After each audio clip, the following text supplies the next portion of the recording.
Last week on X, Whitney Webb shared her thoughts on the intersection of corporate influence, government control, and technological power, offering a critical perspective on the forces shaping modern society.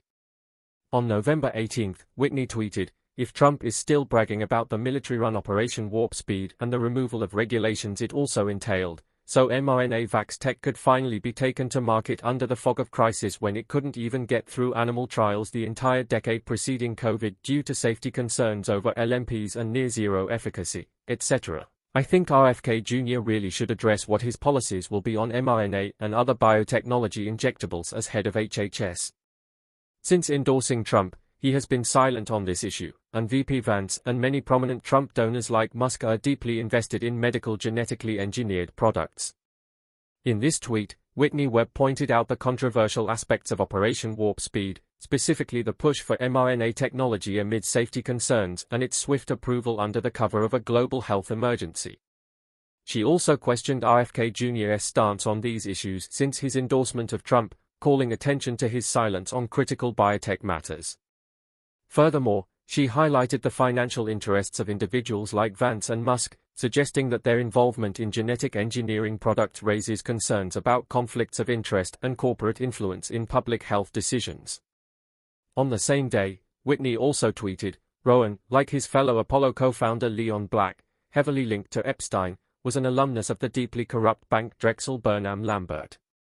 Rowan worked with Black at Drexel's M&A department to help corporate raiders, several linked to organized crime, that were essentially sponsored by Drexel's junk bond scam to take over major components of corporate America. Drexel was deeply tied to the intelligence organized crime syndicate responsible for the S&L crisis of the 1980s. See my book and also the work of." In this tweet, Webb delves into the shady history of Drexel Burnham Lambert, a firm notorious for its role in junk bonds and corporate raids. She emphasizes the links between its key players, such as Rowan and Leon Black, to organized crime and intelligence operations, drawing parallels between the firm's actions and the larger financial crises that marked the 1980s. The S&L crisis, a major scandal that exposed widespread fraud and corruption, is also mentioned as an example of how the financial system has been manipulated by those with significant power and connections. Webb points out that Drexel's influence went far beyond the realm of finance, suggesting a deeper, darker connection to criminal syndicates that operated at the highest levels of business and government. She also recommends readers to explore her book for a more in-depth examination of these corrupt ties and their lasting impact on the financial and political landscape. Pete Bruting, one of the masterminds behind the Drexel Burnham Lambert scandal, and Michael Milken, known as the King of Junk Bonds, at Drexel, were key figures in orchestrating some of the most notorious financial crimes of the 1980s. Milken was convicted of securities fraud and other financial offenses but was pardoned by President Trump at the end of his first term. His conviction had lasting implications for the financial world, but Trump's decision to pardon him reignited controversy around the issue of financial accountability. In addition to Milken's pardon, the broader network of financial corruption extended to other powerful figures, such as Apollo Global Management. Whitney Webb pointed out that Apollo, a major private equity firm, brought one of the main 9/11 insider traders, Alvin "Buzzy" Card, onto its board shortly after the terrorist attacks.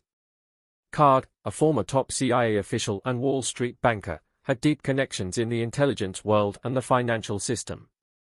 Webb notes that Card also served as the CIA handler for Eric Prince, the founder of Blackwater, a private military company that was a key contractor for the CIA. Blackwater's ties to the U.S. government and its role in covert operations are widely documented, adding another layer of complexity to the relationships between the intelligence community and financial elites.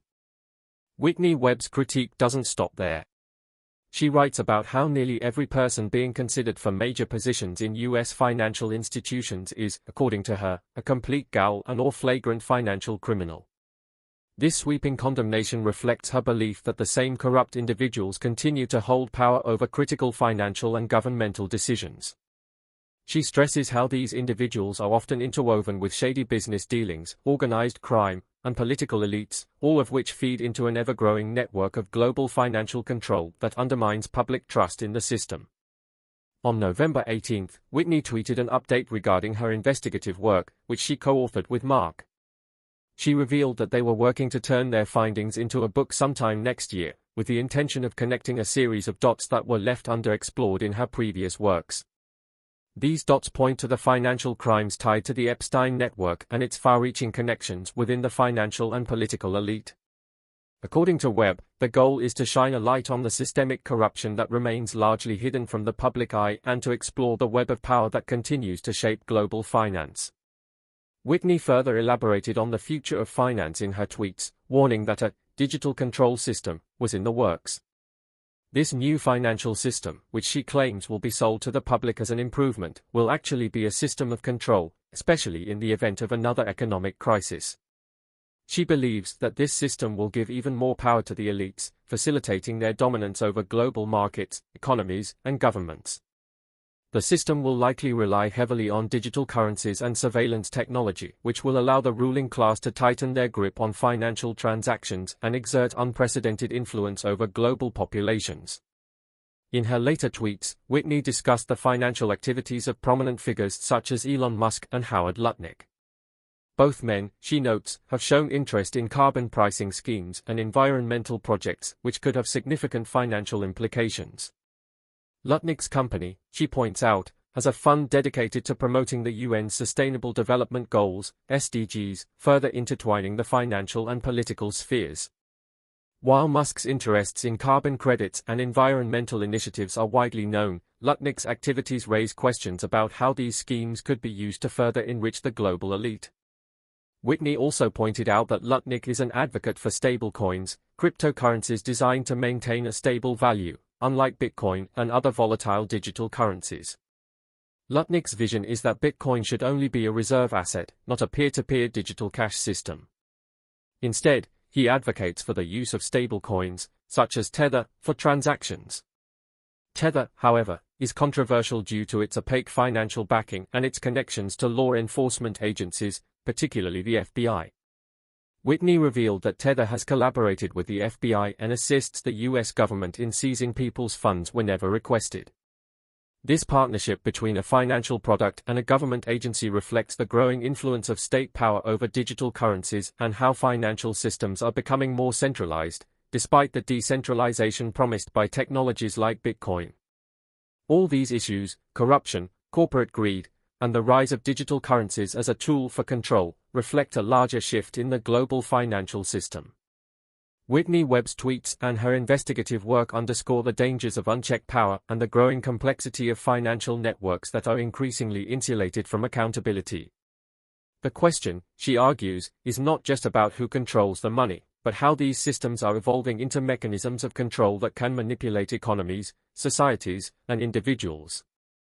Whitney Webb expands on the concerns surrounding Bitcoin's future, particularly in light of how it is increasingly being co-opted by powerful financial players and government interests.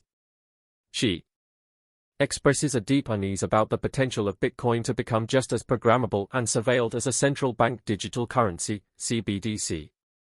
A CBDC, by design, allows governments to have full control over digital currencies, offering the ability to track and control all transactions. Webb suggests that Bitcoin, if manipulated by the wrong forces, could face a similar fate, becoming a tool for surveillance and control rather than remaining a decentralized and autonomous alternative to the traditional financial system. She believes that the drive to use Bitcoin to prop up the failing fiscal policies of governments, and particularly the Treasury's Ponzi scheme, is fundamentally against what Bitcoin was created to achieve. Bitcoin was originally conceived as a decentralized, peer-to-peer digital currency, immune to central authority and government manipulation. The idea that it would be used to sustain corrupt systems of fiscal policy goes against its founding principles and risks undermining the very ethos that made Bitcoin appealing to millions of users globally. Whitney's critique extends to the increasing involvement of powerful Wall Street figures and political elites in the promotion of Bitcoin, as well as their connection to the cryptocurrency's adoption. She emphasizes that the big names now pushing Bitcoin are not doing so out of a desire to fix the money or fix the world, but rather for their own gain. This includes figures like Howard Lutnick, a key player in the financial industry. Webb suggests that these individuals' support for Bitcoin is not a revolutionary move to free the financial system, but rather a strategy to manipulate and control the emerging cryptocurrency market to their advantage. The involvement of these players signals that Bitcoin's rise could be less about its original promise of financial freedom and more about integrating it into the existing system of elite control.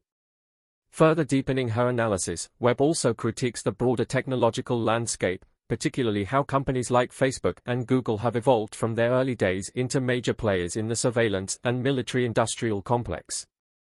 Both companies, from their origins to the present day, have been deeply connected to the US military and the CIA. Facebook, for example, has faced scrutiny over its role in collecting and misusing user data, as well as its connections to intelligence agencies. Google has long been known for its partnerships with the US government, including projects that aid in military and intelligence operations. These companies have not only ignored privacy and data protection concerns but have actively helped build a global surveillance system, essentially contributing to the creation of what Webb refers to as a panopticon for the US empire. The term panopticon, originally coined by philosopher Jeremy Bentham, refers to a type of prison design where inmates are constantly observed. In Webb's context, it represents the global surveillance system created by these tech giants, which track and monitor populations worldwide. Webb's argument is that these companies, despite their initial promises of providing tools for connection and empowerment, have ultimately become tools for mass surveillance, furthering the interests of powerful governments and corporations rather than. What is particularly alarming to Webb is how these companies, once seen as counter-elites, have become enmeshed in the deep state apparatus. Rather than challenging the status quo, they have become integral players in maintaining and expanding the reach of the state and corporate power. The people running these companies are not rebels or anti-establishment figures as some may have once thought. Instead, they are long-time collaborators with powerful state agencies, facilitating the growth of an ever-expanding surveillance state that monitors and controls populations. Webb's deep concern is that the same trajectory could be happening with Bitcoin. What was once a tool for financial freedom could be hijacked by elites to reinforce their power. Instead of liberating people from the financial system, Bitcoin could become another mechanism for surveillance and control, effectively becoming a digital version of the same surveillance apparatus embodied by Facebook and Google. She emphasizes that, for all the promises of Bitcoin's decentralization, the actions of powerful elites like Lutnick, who is known for his promotion of stablecoins such as Tether, could steer the digital currency into a more centralized and controllable system. In Webb's view, these stablecoins, backed by traditional financial systems, pose a greater risk of surveillance and control than Bitcoin's more decentralized model ever did. Moreover, her critique of Lutnick's support for stablecoins highlights the broader issue of how crypto, initially designed to bypass central authority, is now becoming integrated into the traditional financial system. Stablecoins, like Tether, are linked to government agencies like the FBI, which have the ability to freeze or seize funds. This centralization of control over cryptocurrencies contradicts the ideals of financial autonomy that Bitcoin once stood for. In Whitney Webb's analysis, the trajectory of both Bitcoin and the broader cryptocurrency space points to an increasing concentration of power among the same global elites who have long manipulated traditional financial systems for their benefit. In conclusion, Whitney Webb's investigation into the intersection of Bitcoin, finance, and surveillance is a stark warning about the co-option of decentralized technologies by the powerful. Rather than being a tool of liberation, Bitcoin risks becoming another instrument of state control, surveillance, and corporate manipulation. As the lines between financial systems, technology, and government power continue to blur, the potential for a future dominated by a digital control system becomes ever more real. Webb's work urges a closer look at how these systems are evolving and whether they are truly serving the public good or reinforcing the power of a small, entrenched elite. Whitney Webb's extensive critique delves deeper into the increasingly interconnected relationship between powerful corporate entities, the government, and surveillance systems, painting a picture of a world where freedom is sacrificed for the sake of control and efficiency. Her concerns focus not only on the economic power exerted by financial institutions like BlackRock but also on the expanding role of tech giants such as Facebook, Google, and Palantir in shaping political policies and societal norms. Webb warns that the influence these companies now hold over government functions is unprecedented, and the direction they are taking us in is one of deeper surveillance, fewer liberties, and more centralized control. One of the most striking aspects of Webb's analysis is her critique of the shift toward techno-feudalism, where corporate interests, particularly in Silicon Valley, increasingly govern societal structures under the guise of innovation and technological progress. She notes that figures like Mark Zuckerberg and Jeff Bezos, who once leaned more liberal or left-leaning, have rebranded themselves as libertarian or right-leaning in order to further their political agendas and corporate dominance. This rebranding, according to Webb, is part of a calculated effort to position themselves as advocates for freedom, when in reality, they are pushing for greater influence over the economy and government in ways that serve their financial interests. The result, Webb warns, will be a further consolidation of power in the hands of tech and finance giants, leading to a government increasingly shaped by Silicon Valley, where efficiency and profit motives outweigh public accountability and individual freedoms. Another key theme in Webb's commentary is the implementation of pre-crime and surveillance-driven policies, which have gained increasing traction under both the Trump and Biden administrations. These policies, which seek to predict and prevent crime before it happens based on algorithms and predictive data, represent a fundamental shift in how the government interacts with its citizens.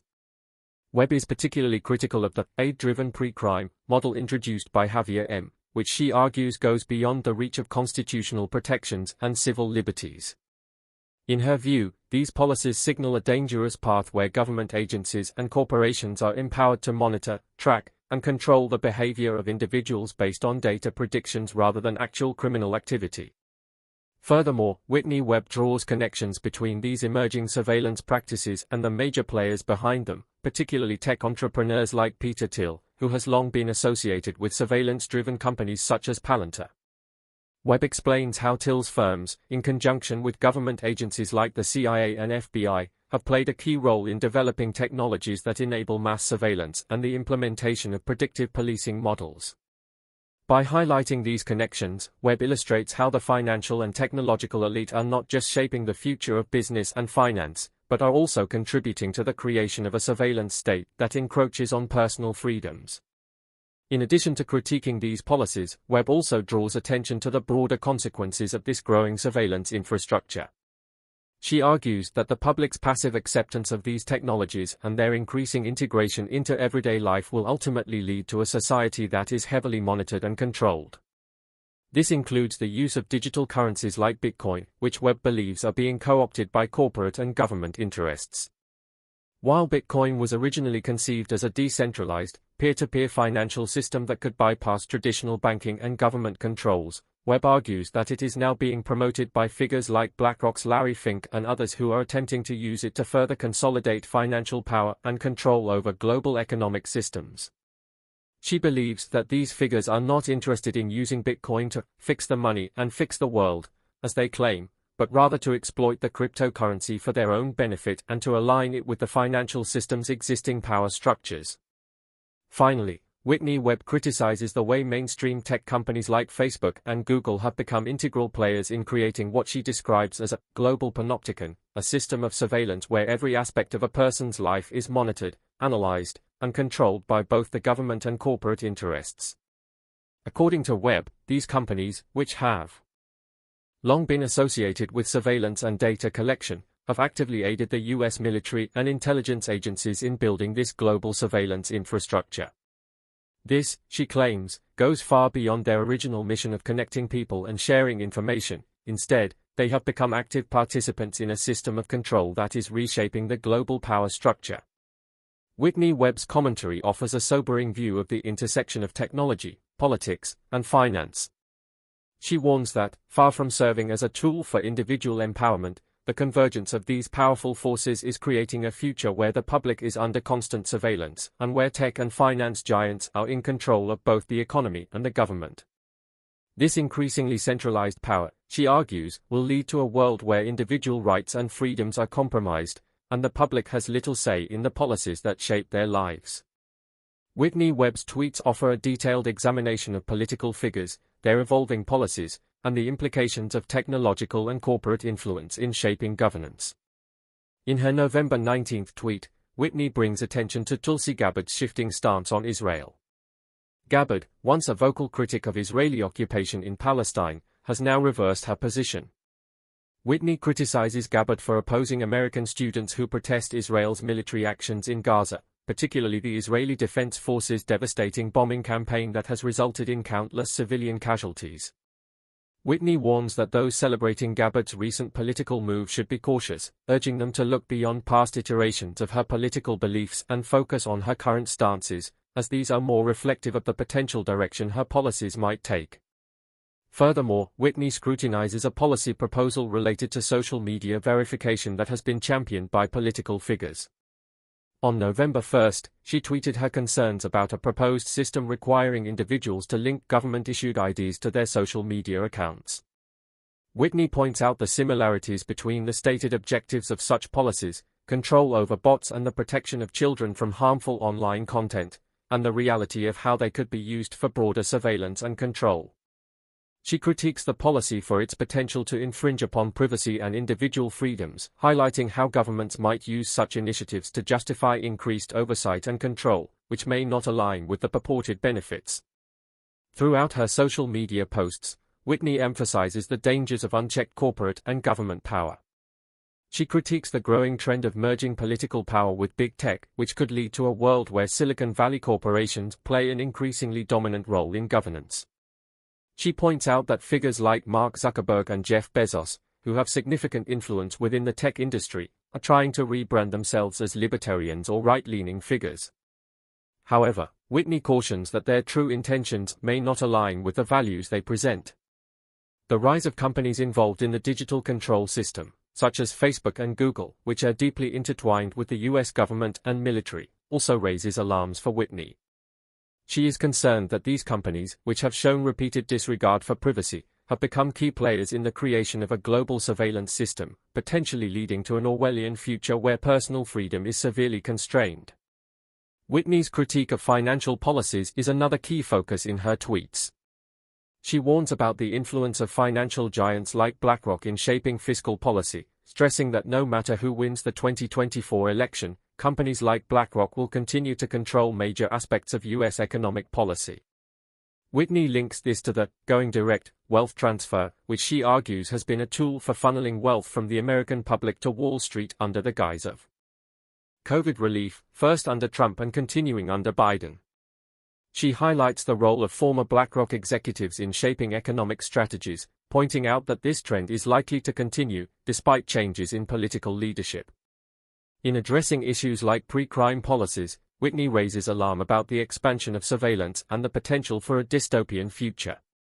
She traces the history of pre-crime policies, noting that such practices were legalized under the Trump administration and have been expanded under Biden.